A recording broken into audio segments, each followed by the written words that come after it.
Your great-great-grandmother probably had enough kids to fill a school bus, and by the standards of human history, she was actually holding back. For almost all of the time humans have existed, having 6, 7, 8 kids wasn't a, wow, you've got your hands full thing. It was normal. It was just what people did. And then, in about 100 years, a blink, in human terms, we slammed on the brakes. Hard. Today, in most wealthy countries, the average woman has fewer than 2 kids. In South Korea, it's dropped to around 0.7, the lowest birth rate ever recorded. So what happened? Did we forget how babies are made? We didn't. We're still very into it. The real reason is way stranger than people just had more kids back then. And by the end of this, you're going to look at your own family tree in a completely different way. Let's get into it. Your first guess is probably easy. No birth control, no pills, no options. Nature did its thing, and boom, 8 kids. And yeah, that's part of it. But if that were the whole answer, this would be a really short video. Because here's the thing that surprises almost everyone. The first humans, the real cave painting, mammoth hunting, no farming humans, did not have huge families. Hunter-gatherers spaced their kids way out, often only one baby every 4 years. Think about why. If your whole life is walking miles every day to find food, you physically can't carry 4 little kids at once. There was no stroller in the Stone Age. A hunter-gatherer mom is already carrying a baby, the supplies, and maybe dinner. She's not also dragging a screaming toddler across the ice. So her body handled it. Years of breastfeeding made it harder to get pregnant again, so kids were born far apart. Cave people, weirdly, were some of the best family planners in history, completely by accident. So if it wasn't cave people having all the babies, who was? And what flipped? The answer is the most important thing humans ever did, and it sounds super boring. We started farming. About 12,000 years ago, we stopped chasing our food and started growing it. We settled down. We built homes that stayed in one spot. And the second we did that, the whole math of having kids turned upside down. Out in the wild, a kid was something you had to carry.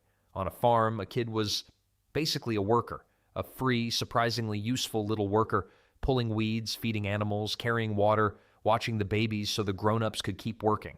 Suddenly, a child wasn't a heavy thing you hauled around. They were an extra pair of hands. And more hands meant more food, more land worked, more money.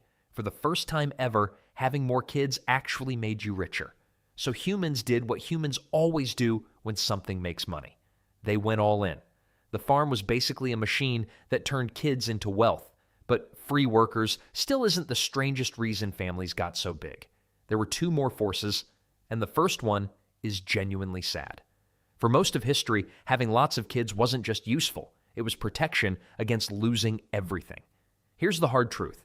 For thousands of years, a huge number of children simply didn't survive. And it wasn't a little bit. Look at almost any society before modern medicine. Ancient Rome, medieval England, old China, hunter-gatherer tribes, and you find the same heartbreaking number again and again. About half of all children died before they grew up, 1 in 2. So when a family had 8 kids, they weren't expecting 8 adults. They were quietly getting ready for the fact that maybe 4 would make it. You didn't have a big family because you wanted a big family. You had a big family because the other option was watching your whole bloodline disappear. Nearly every human who ever lived did that painful math. And most of them never said it out loud. For what it's worth, today that number has gone from about 1 in 2 to under 1 in 25. Hold on to that. It's about to explain everything. And then there's the second force, which is almost funny in how simple it is. There were no retirement plans, no pensions, no savings accounts, no nursing homes, no government check showing up when you got too old to work. Your retirement plan was your kids.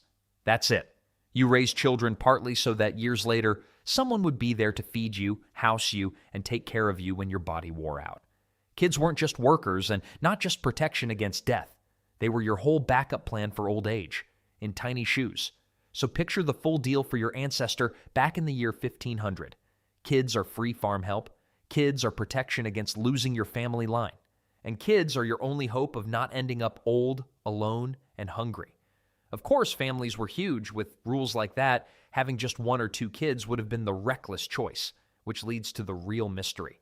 If having lots of kids made so much sense for 10,000 years, why did we suddenly, almost overnight, stop?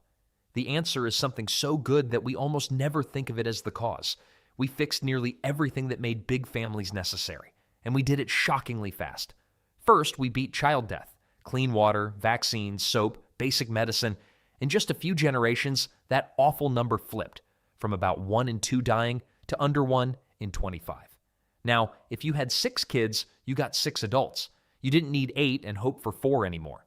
You could have 2 and expect both to grow up. The insurance wasn't needed because the disaster mostly stopped happening.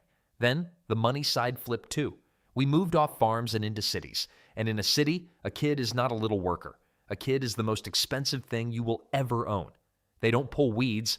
They need school and shoes they grow out of in a month and braces and a phone and somehow $400 of sneakers. Kids went from making you money to costing you a fortune. The free farm helper turned into a very cute hole in your wallet. And then came the biggest change of all. For the first time in history, people, and especially women, got real education, real options, and the real power to choose. For all of history, a woman's life was mostly built around having kids because that's what the world needed from her. Now, there were schools to go to, jobs to do, whole lives to live that weren't all about having as many babies as possible. Add in reliable birth control, and suddenly the number of kids you had wasn't decided by nature or your farm or pure desperation. It was decided by you. And given that choice, with the work covered, the danger gone, the retirement plan replaced, and the cost through the roof, almost everyone chose to have fewer. So here's the part I find honestly beautiful. We tend to freak out about falling birth rates like something has gone horribly wrong with us. But look at what actually happened. Birth rates didn't drop because we got selfish or lazy or broken. They dropped because we won, because kids stopped dying, because women got freedom, because survival stopped being a numbers game. You could only win by having as many babies as possible. Every single person in your family line, all of them going back tens of thousands of years, had kids at least partly because they had to. For work, for survival, to stay safe in a brutal world. You might be one of the first humans ever who gets to have kids or not have them for one brand new reason, just because you want to. So yeah, your great-great-grandmother had enough kids to fill a school bus, but it wasn't because she loved chaos. She was playing a survival game with rules so harsh we can barely imagine them. We're not worse than our ancestors for having fewer kids. We're just the first ones who finally get to choose the number. That's the whole idea behind this channel, chasing the questions you never think to ask. So here's one for you. How many kids did your grandparents or their parents have? Drop the number in the comments. I want to see how big these family trees get. If you want more like this, subscribe.